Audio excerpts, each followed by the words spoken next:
সিচুয়েশনটা বেশ ঘোলাটে। এখানে অনেকগুলা ইন্টারেস্টেড পার্টি আছে, অনেকগুলা চক্র জড়িত আছে।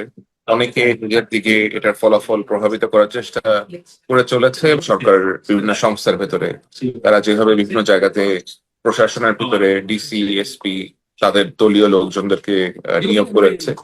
এরা যদি তাদেরকে আসলে সহায়তা করতে পারে, যদি বাংলাদেশ সেনাবাহিনী নির্বিকার থাকে এবং এরা সহায়তা করে, তাহলে অবশ্যই তারা তাদের যে টার্গেট তার সেখানে হয়তো পৌঁছানোর চেষ্টা করবে। আমাদের যাচ্ছে মানচিত্রের নিয়মিত আয়োজন কথোপকথনে অনেকেরই আশঙ্কা, সন্দেহ কিংবা বিশ্বাস যে নির্বাচন হওয়ার সম্ভাবনা রয়েছে, এখনো সম্ভাবনা বলতে হচ্ছে। 12 তারিখে নির্বাচনটি যদি হয়, সেটি হবে পরাশক্তিগুলোর খেলায়। এই খেলায় কোন পরাশক্তি জয় হবে, কোন প্রক্রিয়ায় হবে, কোন মেকানিজমে হবে, অথবা কোন ধরনের ইঞ্জিনিয়ারিং হতে পারে যদি সত্যিই পরাশক্তিগুলোর খেলা হয়ে থাকে, এই বিষয়ে আমরা কথা বলবো। এই বিষয়ে আলোচনার জন্য আমাদের সঙ্গে যুক্ত রয়েছেন আল জাজিরা, আন্তর্জাতিক গণমাধ্যম আল জাজিরার অনুসন্ধানী সাংবাদিক জুলকার নাইন সাহেব। জুলকার নাইন সাহেব, আপনাকে স্বাগত জানাচ্ছি আমাদের অনুষ্ঠানে। আপনাকে ধন্যবাদ।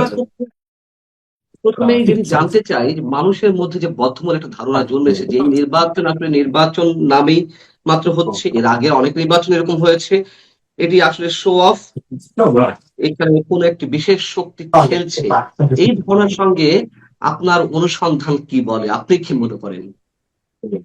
আসলে এখন তো অবস্থাটা বেশ পরিস্থিতিটা বেশ জটিল আর কি। হ্যাঁ, কিন্তু নির্বাচন একটা হতে যাচ্ছে সামনে, এটা আমরা বুঝতে পারছি। বাট সিচুয়েশনটা বেশ ঘোলাটে। এখানে অনেকগুলা ইন্টারেস্টেড পার্টি আছে, অনেকগুলা চক্র জড়িত আছে। অনেকে নিজের দিকে এটার ফলাফল প্রভাবিত করার চেষ্টা করে চলেছে এবং তারা শেষ পর্যন্ত এই চেষ্টা অব্যাহত রাখবে।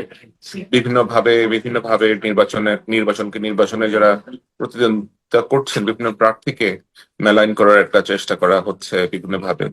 তো এগুলা চলতেই থাকবে আর কি। ইলেকশনের আগ পর্যন্ত এই এই প্রচেষ্টা অব্যাহত থাকবে।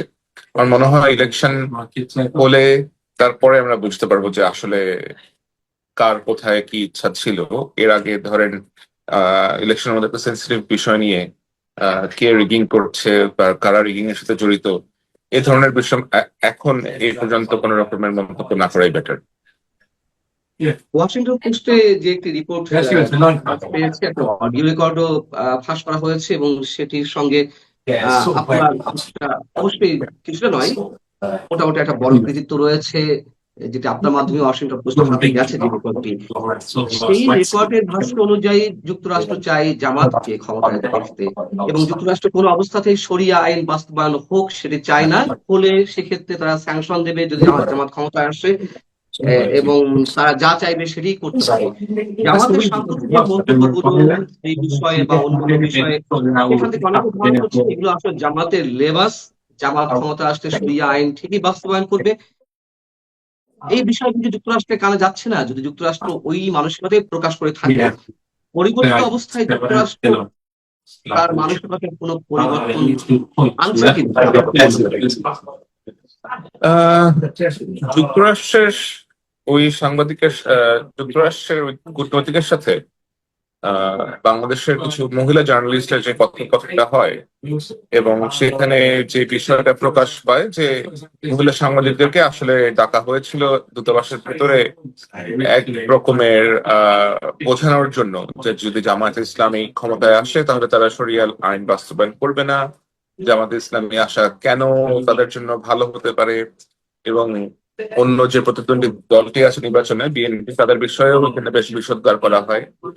এবং পুরো বিষয়টি আপনি যদি চিন্তা করেন যে আপনি দূতাবাসের ভিতরে একজন সাংবাদিককে ডেকে এই ধরনের রাজনৈতিক ভাবে উদ্দেশ্য প্রণোদিত অথবা রাজনৈতিক বায়াস প্রকাশ করেন এবং তাদেরকে কনভিন্স করার চেষ্টা করেন, এবং এই সাংবাদিকরা প্রত্যেকেই সমাজে নারীবাদী হিসেবে পরিচিত, এটা আসলে কি বার্তা দেয়? যুক্তরাষ্ট্রের এই প্রতীক সাহেব বোঝানোর চেষ্টা করছেন যে জামায়াত ইসলামকে কন্ট্রোল করার মতো ক্ষমতা তাদের কাছে আছে এবং তারা তাদেরকে কন্ট্রোল করতে পারে চাইলেই, বিভিন্ন ভাবে স্যাংশন দিয়ে অথবা তাদের বিভিন্ন ভাবে ভয়ভীতি প্রদর্শন করে।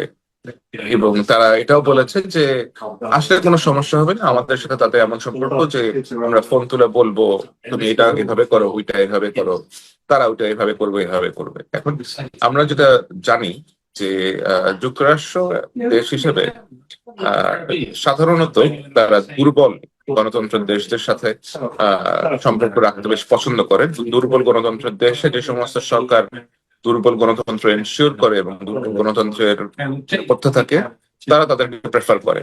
এছাড়া আপনি দেখবেন যে মধ্যপ্রাচ্যের অনেক দেশেও যুক্তরাষ্ট্রের যে সমস্ত সভ্যতা আছে, অনেক দেশের ভয়াবহ রকমের মানবাধিকার ভায়োলেশন রেকর্ড থাকা সত্ত্বেও তারা তাদের খুবই মিত্র রাষ্ট্র। সে সমস্ত দেশের ব্যাপারে তাদের কোনো আপত্তি নাই। সুতরাং এই দেশটার বিদেশ নীতি আসলে এমন যে তাদেরকে মাথা নত করে মেনে চলে, অথবা তাদের কথায় আর বসে। এরকম রাষ্ট্রের যারাই কর্ণধার থাকেন না কেন, যে সমস্ত পলিটিক্যাল পার্টি থাকুক না কেন, যারা এইভাবে তাদের কাছে মাথা নত করে, ভোট ডাউন করে, তারা তাদের সাথে খুবই ঘনিষ্ঠ হয়ে যায়। তারা যখন বুঝতে পারে যে অন্যান্য পলিটিক্যাল অ্যাক্টররা আসলে এভাবে নতজানু হবে না, তখন তারা তাদের সাথে ডিস্টেন্স করে না, অথবা কোনোভাবে একটা সিচুয়েশন ক্রিয়েট করার চেষ্টা করে যেন সেই দলগুলাকে কিভাবে ক্ষমতা থেকে দূরে রাখা যায়। এবং আমি মোটে অবাক হচ্ছি না যে তারা বাংলাদেশেও একই রকমের চেষ্টা করছে। তারা এই চেষ্টা অনেকদিন ধরেই করছে, এখন বেশ কাছাকাছি চলে আসছে। আমার মনে হয় বাংলাদেশের জনগণ যদি নিজস্ব যে ভোটাধিকার আছে এটা সঠিকভাবে প্রয়োগ করতে পারে, তাহলে আর এই সমস্ত চেষ্টা ফেষ্টায় কোনো লাভ হবে না। বাট অ্যালার্মিং জিনিস হচ্ছে 5ই আগস্ট 2024-এর পরে এই রাষ্ট্রের প্রত্যক্ষ বা পরোক্ষ মদদে এমন কিছু ব্যক্তি আমাদের রাষ্ট্রযন্ত্রের ভিতরে প্রবেশ করেছে, যারা কোনো আইন, সংবিধান, কোনো নিয়ম, কোনো কিছু তোয়াক্কা না করে একের পর এক এমন সব কাণ্ড কারখানা করে যাচ্ছেন which are unprecedented। আমার মনে হয় এগুলা আহ, যা হচ্ছে এই সবকিছুরই সবকিছুই হয়তো পরিবর্তন হবে যদি নির্বাচনের মাধ্যমে জনগণের যে আকাঙ্ক্ষা সরকার অথবা জনগণের ভোটে নির্বাচিত যে সরকার তারা যদি আসতে পারে। আমার মনে হয় এই সব তাদের সকল আশাই আপনার ঘুরে বালিত হয়ে যাবে আর কি। জনগণ তো ভোট ঠিকই দেয়, ভোটের মধ্য দিয়ে তো নানান ধরনের মেকানিজম ঘটে, ইঞ্জিনিয়ারিং এ ঘটনা ঘটে। এই আশঙ্কাগুলো এখন এই মুহূর্তে আরো তীব্র হচ্ছে অন্য যদি ইঞ্জিনিয়ারিং, আমি যদি কথা বলছি, সেক্ষেত্রে কি আর জনগণের মতামতের প্রতিফলনের কোনো মূল্য থাকবে, নাকি জনগণের মতামতের উল্টো রিয়াকশন বা উল্টো রেজাল্ট আমরা দেখতে পাবো? আসলে ইঞ্জিনিয়ারিং তো করা, ভোট ইঞ্জিনিয়ারিং করার প্রসেসটা কিন্তু এতটা সহজ না। যদিও আমরা জানি যে একটি বিশেষ দল অনেক অনেক ভোটারদেরকে মাইগ্রেট করিয়েছে বিভিন্ন কনস্টিটুয়েন্সি থেকে। তারা নিজস্ব যে ভোটার ছিল ওদেরকে তারা প্রার্থী দিয়েছে, এমন সব সংসদীয় আসনে নিয়ে এসেছে। আপনি দেখবেন যে বিশেষ এই দলটি কিন্তু সকল আসনের প্রার্থী দেয়নি, 300 আসনে তারা প্রার্থী দেয়নি। আমরা যেটা শুনেছি, যেটা জেনেছি বিভিন্ন ভাবে, তারা যেটা করেছে, ধরেন ফর এক্সাম্পল, তারা হয়তো, জাস্ট উদাহরণ হিসেবে আমি বলছি, তারা হয়তো নাটোর 1 আসনের প্রার্থী দিয়েছে, নাটোর 2 আসনের প্রার্থী দেয় নাই। এখন নাটোর 2 আসনে তার হয়তো ভোট ছিল 20,000, নাটোর 1 আসনে যেখানে সে প্রার্থী দিয়েছে সেখানে হয়তো তার ভোট ছিল 30,000। এখন সে নাটোর 2 আসন থেকে নাটোর 1 আসনে হয়তো 10,000 ভোটারকে মাইগ্রেট করে নিয়ে এসেছে। তো তার ভোট কিন্তু এখানে ন্যাচারালি বেড়ে যাবে। এই কাজটা তারা পুরো দেশেই করেছে বলে আমরা জানতে পেরেছি, বিভিন্ন আসনে তারা এই কাজটি করেছে। তো এই কাজটি যদি তারা করে থাকে এবং এটাতে যদি তারা সফল হয়, তাহলে অবশ্যই তারা তো এক রকমের একটা অর্গানাইজেশন তো তারা ব্যাকগ্রাউন্ডে অবশ্যই করেছে। এবং এছাড়াও তাদের যে সমস্ত অ্যাসেট আছে দেশের ভেতরে, সরকারের বিভিন্ন সংস্থার ভেতরে, তারা যেভাবে বিভিন্ন জায়গাতে প্রশাসনের ভিতরে ডিসি, এসপি, তাদের দলীয় লোকজনদেরকে নিয়োগ করেছে, এরা যদি তাদেরকে আসলে সহায়তা করতে পারে, যদি বাংলাদেশ সেনাবাহিনী নির্বিকার থাকে এবং এরা সহায়তা করে, তাহলে অবশ্যই তারা তাদের যে টার্গেট তারা সেখানে হয়তো পৌঁছানোর চেষ্টা করবে। কিন্তু আমার মনে হয় এটা খুবই কষ্টকর হবে, কারণ বাংলাদেশ সেনাবাহিনী সদস্যরা এবং অন্যান্য নিরাপত্তা বাহিনীর সদস্যরা যারা ভোটের মাঠে থাকবেন, তারা প্রত্যেকেই আমার জানা মতে অত্যন্ত কঠোর ভূমিকায় অবতীর্ণ হবে।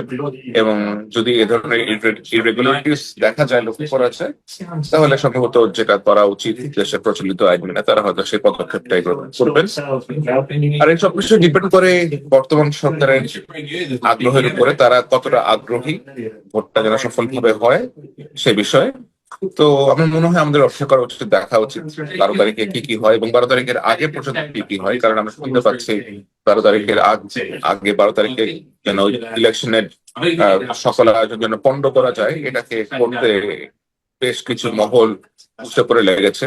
তারা হয়তো বেশ কিছু প্রোটেস্ট শুরু করতে পারে। এগুলো সব হাইপোথেটিক্যাল কথাবার্তা, সব শোনা কথা, এগুলো সব শোনা যাচ্ছে, কোনো কিছুই কনক্রিট না।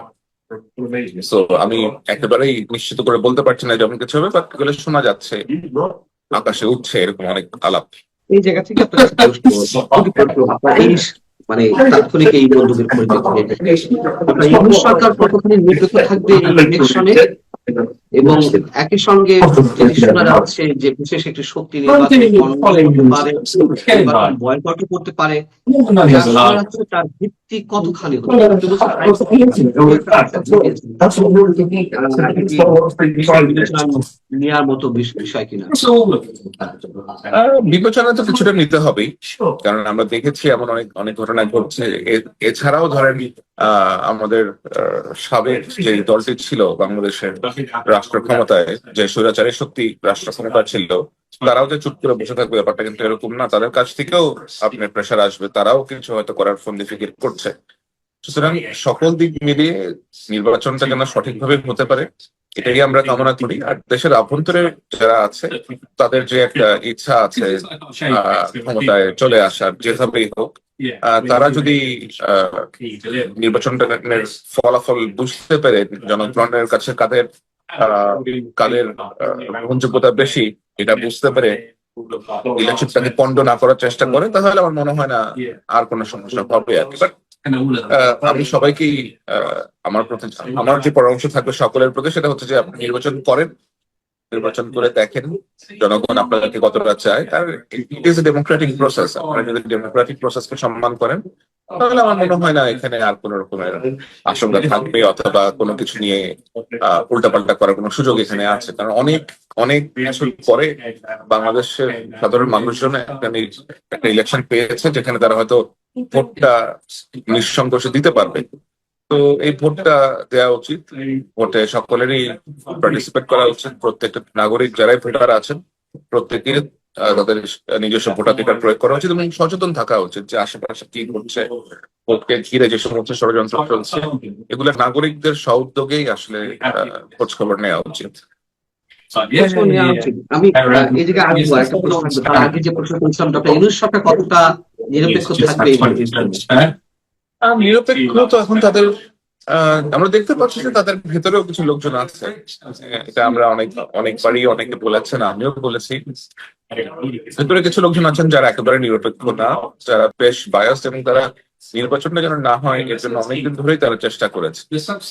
কিন্তু অবশেষে অনেক ব্যক্তির জন্য, অনেক ব্যক্তির চেষ্টা, সরকারের ভেতরে এমনও ব্যক্তি ছিলেন যারা নির্বাচনটা করতে আগ্রহ ছিলেন, তাদের সকলের ঐকান্তিক চেষ্টার ফলে নির্বাচনটা হতে যাচ্ছে। সুতরাং যে ব্যক্তিগুলো চাচ্ছিলেন না যে নির্বাচনটা হোক অথবা সুষ্ঠুভাবে সম্পন্ন হোক, তারা তাদের অনেকে এখনো বেশ গুরুত্বপূর্ণ পদে আছে।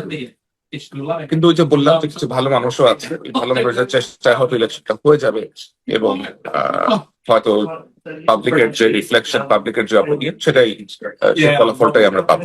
যেটা বলছিলাম যে জনগণ কতটুকু স্বতঃস্ফূর্ত হয়ে ভোট কেন্দ্রে যেতে পারবে।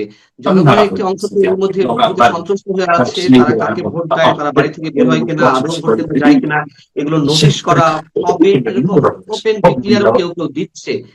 সেক্ষেত্রে আমার ভোট দেবো কিনা সেটা তো অন্যের উপর নির্ভরশীল হয়ে উঠছে। আমার মনে হয় এবারের যে ভোটের আয়োজন এবং ভোটের যে পরিবেশ সেটা আগের যে কোনো সময়ের চাইতে বেটার। আমি বলবো যে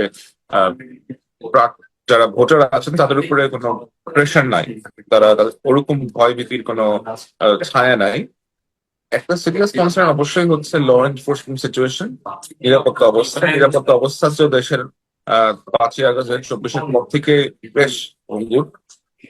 আমরা জানি যে বাংলাদেশে ভোটের আগে, নির্বাচনের আগে সবসময় একটা বাজে রকমের কি অবস্থা হয়, বাজে রকমের সংঘাতময় পরিস্থিতি সৃষ্টি হয়। এবারও কিছু এরকম পরিস্থিতি অবতারণা ঘটেছে।